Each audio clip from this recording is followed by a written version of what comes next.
Week one of the 2026 legislative session has come and gone, and state lawmakers wasted no time advancing some of their most controversial pieces.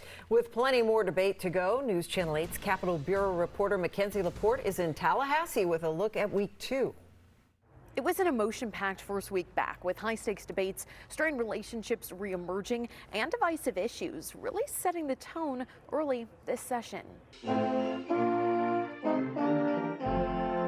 Week one was fast-moving, with the House advancing several key pieces of legislation, including the repeal of Florida's so-called free kill law, lowering the gun buying age back down to 18, stronger e-verify requirements for Florida businesses, and one bill that sparked hours of intense debate. This bill legally is a dumpster fire. This bill legally is asinine. That bill looks to allow parents to sue for medical negligence over the death of an unborn child, something Democrats say opens the door to new abortion restrictions and may result in a lack of reproductive care, which Republicans push back on. This is not about abortion.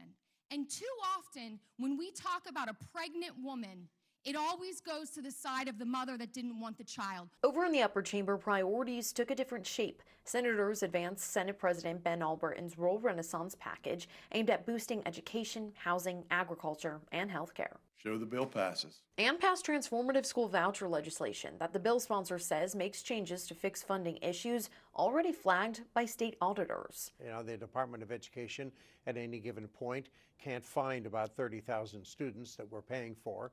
And that means about $370 million sloshing around by and between private schools, public schools, and homeschool. The bill aims to solve that problem and create a separate category in the budget for vouchers as opposed to mixing up that money. But as lawmakers move into week two, all eyes are now turning to tensions at the top. There's a familiar icy start to session between the governor and House leadership, which sets the stage for the year ahead. Personally, we aren't on the same page, but politically, we have a job to do.